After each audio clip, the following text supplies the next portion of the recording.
Shalom Bapak Ibu, Saudara terkasih. Kebenaran kita hari ini 12 Maret 2023 berjudul Menangisi Diri Sendiri.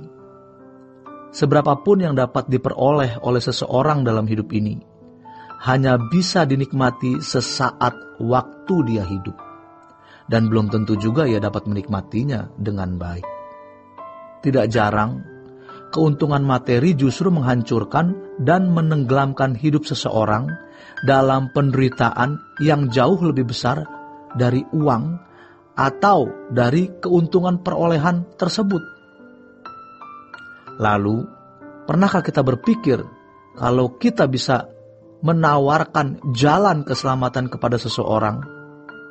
Jalan keselamatan yang benar, yang membuat seseorang berhenti dari kepemilikan iblis atas dirinya. Betapa besar keuntungan itu. Tidak ternilai harganya. Tuhan Yesus berkata di Matius 16 ayat 26, apa gunanya seseorang memperoleh seluruh dunia tetapi kehilangan nyawanya? Dan apakah yang dapat diberikannya sebagai ganti nyawanya? Jadi, satu jiwa nilainya lebih dari semua harta di dunia ini jika dikumpulkan. Tahukah kita bahwa mestinya setiap kita melakukan pekerjaan ini, baik secara langsung atau tidak? Ayat berikutnya mengatakan, sebab anak manusia akan datang dan kemuliaan Bapanya diiringi malaikat-malaikatnya. Pada waktu itu ia akan membalas setiap orang menurut perbuatannya. Perbuatan yang kita lakukan untuk keselamatan jiwa sesama pasti akan diperhitungkan Tuhan. Mari kita pikirkan betapa malangnya orang yang tidak diperkenankan masuk dalam himpunan orang-orang percaya yang memuji-muji Allah di dalam kerajaan sorga nanti. Betapa malangnya. Dan mereka tidak mendapat kesempatan untuk memperbaiki diri, untuk dilayakkan masuk himpunan tersebut. Betapa mengerikan dan celakanya ketika anak manusia datang dalam kemuliaan Bapa, diiringi malaikat-malaikatnya. Hanya orang-orang yang setia sampai akhir yang akan diangkat bersama-sama dengan Tuhan Yesus dalam kemuliaan Bapa.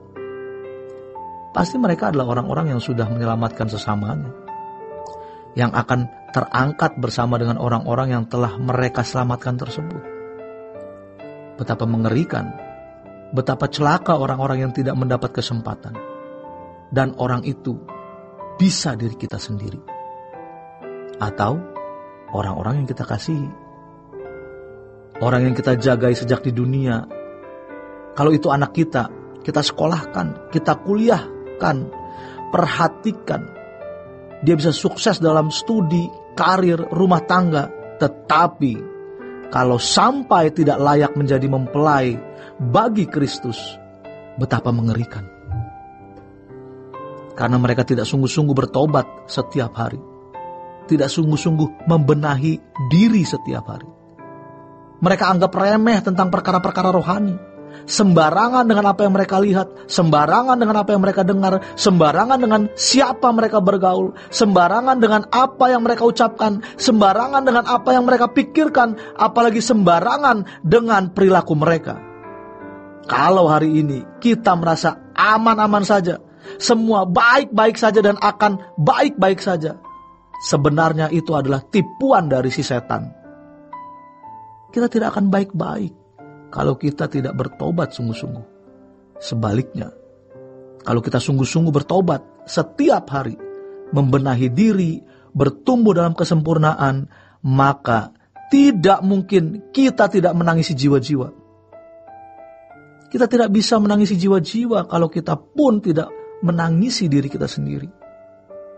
Tetapi kalau kita berusaha sungguh-sungguh dan mau membenahi diri, bertumbuh di dalam kedewasaan dan kerohanian yang benar, semakin mengenal kebenaran, maka kita semakin melihat betapa dahsyat dan mengerikannya kalau seseorang terpisah dari Allah. Di pihak lain, kita akan menghayati betapa indahnya kerajaan sorga. Sehingga kita tidak akan terikat dengan keindahan dunia ini. Setiap hari ada tuntunannya, ada tuntutannya sendiri. Dan kita harus penuhi hal itu. Sehingga setiap hari kita harus bisa berkata, sudah selesai. Baik itu perbuatan, tugas maupun dosa, harus diselesaikan dengan Tuhan. Jangan menunda. Karena belum pernah bertemu dan menghayati kemuliaan Allah, orang bisa anggap itu hal yang remeh. Coba kalau kita sediakan waktu bertemu Tuhan dan menghayati kemuliaannya. Pasti kita akan merasa takut dan gentar terhadap Dia. Kalau kita masih punya saldo dosa, kita akan merasa takut. Jangan sampai kita melakukan dosa, skandal, kejahatan, lalu kita merasa semuanya aman-aman saja. Karena kita merasa kuat dan hal tersebut bisa kita tutupi. Hati-hati. Semua hal pasti akan diperhitungkan di hadapan Tuhan. Lebih baik kita tutup dan jangan berbuat dosa lagi.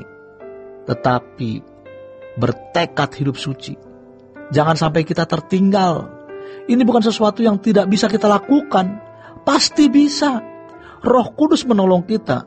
Tuhan tidak pernah memberikan kita tugas yang tidak bisa kita lakukan atau tunaikan. Standar yang tidak bisa kita capai. Pasti bisa. Dan kalau kita serius, kita bertumbuh dewasa, kita makin menghayati betapa ngerinya kekekalan bagi yang terhilang. Dan sebaliknya, bagi yang diperkenan masuk dunia yang akan datang, apalagi masuk rumah Bapa, betapa indahnya itu. Dan itu akan menjadi api yang mendrive kita untuk mencari mangsa siapa yang bisa kita selamatkan. Jadi kalau kita meratapi diri karena dosa, karena kesalahan, ketidaksempurnaan, atau ketidakdewasaan kita, maka kita akan bisa meratapi orang lain. Selamat berjuang, menjaring jiwa-jiwa bagi Tuhan. Tuhan Yesus memberkati. Sola Gracia.